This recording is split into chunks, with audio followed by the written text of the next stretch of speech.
Life is messy. No day is one thing, and no one thing is just one color.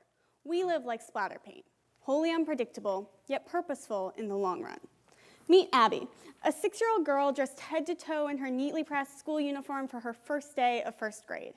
Finally, Abby's allowed to walk herself to the bathroom and eat lunch with the big kids in the cafeteria. In class, Abby's teacher hands each student 2 folders, either red, yellow, or blue. These are the primary colors, and no one can be changed or blended to form the other 2. The materials inside these folders follow a similar pattern. Separate folders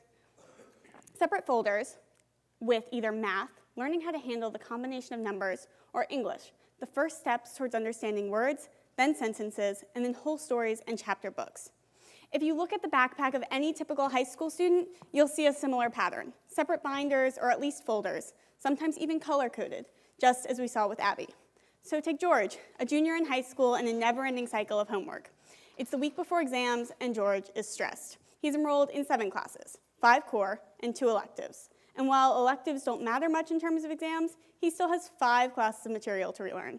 So he sits down like he's been doing, does some math problems, outlines his English paper, maybe studies some grammar for Spanish, and so on until he's actually asleep on his desk.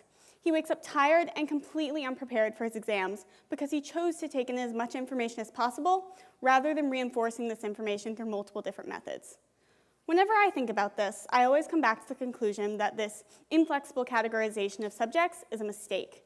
If we want to be interested, well-rounded people, why would we put artificial barriers around the information that we're taking in?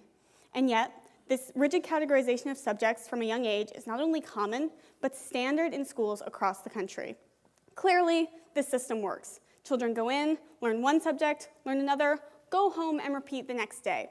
However, the system leaves little room for the messiness of learning, for the neon pinks and lime greens, for the experiences which cannot be neatly cataloged, but which shape the course of children's development. Both Abby and George go from one subject to another with tunnel vision, not considering the possibilities, the world of colors that could await if seemingly separate subjects could enhance each other. Since 1920, it's more or less been the law that all kids must go to school and receive an education. However, what you might be surprised to learn is that since its development, the American education system has remained almost entirely the same. Despite this, learning, the transformative process of taking in information, is happening in the classroom and out, in the experiences and mistakes that make up our day-to-day lives. Even within the classroom, we're able to acknowledge that no 2 subjects are totally separate from the other. In my research, the clearest example that I found of this can be seen in the connection between math and music. The first is a core subject, and everyone knows that when you go to math class, you solve problems on pen and paper. The second is an elective rooted in rhythm and tone. But what if I told you that one of the most important skills involved in solving math problems, pattern recognition, is also integral in music? According to Dr. Francis Rauscher, listening to music for just 10 minutes activates parts of the brain rarely activated during daily activities and learning. This is called the Mozart effect, and when combined with skills reinforcement, can actually help with the comprehension of seemingly unrelated subjects. Imagine if George had been able to use the melodies he was learning in choir to better understand the scientific method, or basic engineering skills to better understand society building in history class. In both cases, he probably would have better understood both sets of subjects through their common ground. The Barrington Public Schools in Rhode Island have taken this philosophy to heart, implementing STEAM maker spaces rooted in the connection between sciences and the arts to create an environment of inquiry and exploration-based learning. According to Daniel Pink, we're moving away from a society built on the logical capabilities of the information age towards the conceptual age, built on the inventive thinking skills. These newer conceptual age jobs require higher level thinking skills not catered to in the current education system.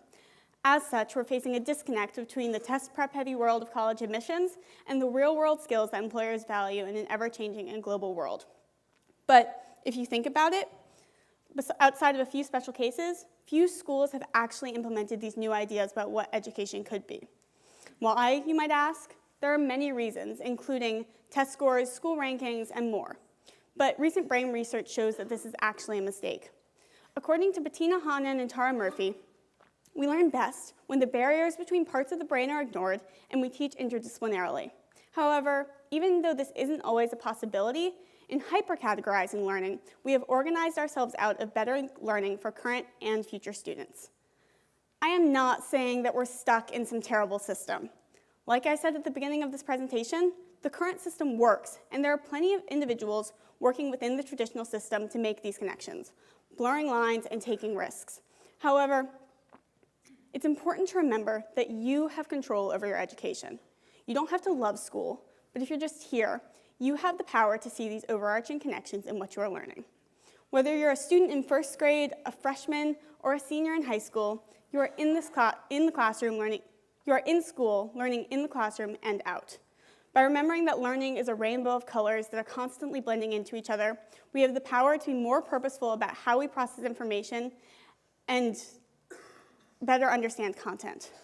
So today, you won't be in class. Instead, you'll have the opportunity to listen and learn about new conversations from your peers.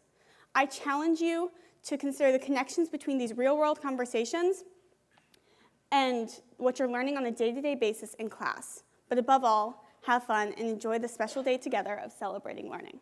Thank you.